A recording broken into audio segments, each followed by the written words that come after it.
শীত মানেই পিঠা খাওয়ার উৎসব, ধুম লেগে যায়। আর শীত মানেই পিঠা খাওয়ার আনন্দই একটা মজার আলাদা। তাই আজকের সব মিলিয়ে পুরো ভিডিও থাকছে।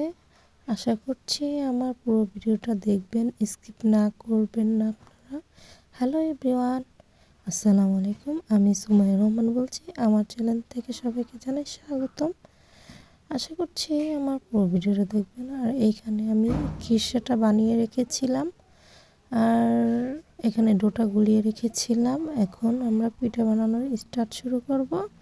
আজকের ভিডিওটা থাকছে আমাদের বাসায় পিঠার আয়োজন চলছে। আর এই তো এখানে ব্যাটারটা দিয়ে দিলাম খিরসার। আর আমি এই ভিডিওটা পাটিসাপটা একদিন আগে বানিয়ে রেখেছিলাম রাতের বেলা, কারণ পরের দিন মেহমান আসবে। তাই এত পিঠা তো বানানো সম্ভব না একদিনে, তাই এগুলো আগের দিন রাতে বানিয়ে রেখেছি। আর মাশাআল্লাহ পিঠাগুলো খুবই সুন্দর হয়েছে আর মজাই হয়েছে। তারপরে এক একটা করে করে পিঠা দিচ্ছিলাম ডো, আর বাদবাকিগুলো শেষ করতে হবে।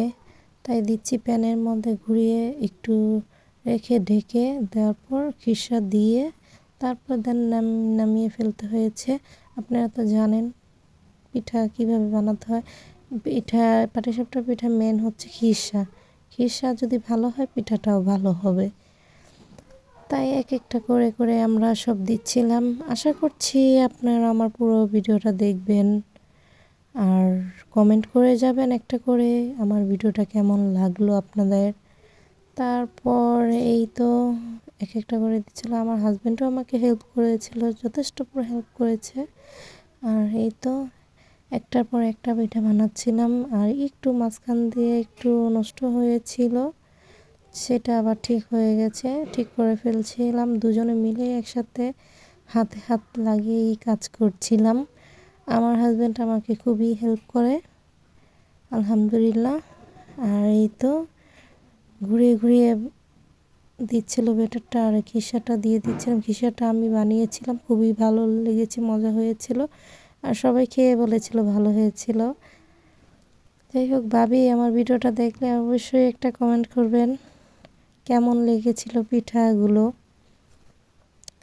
আর এই তো পিঠা এক একটা করে সব দিচ্ছিলাম, করছিল। আর এই তো ট্রেতে রাখছিলাম। এগুলো আগের দিনে রাত্রে আমি পিঠাগুলো বানিয়ে রেখেছিলাম। খুবই মজা হয়েছিল এই পিঠাগুলো। তারপর হচ্ছে পরের দিন আমি আপনার চিতই পিঠা বানিয়েছিলাম, গরুর গোস্ত রান্না করেছিলাম।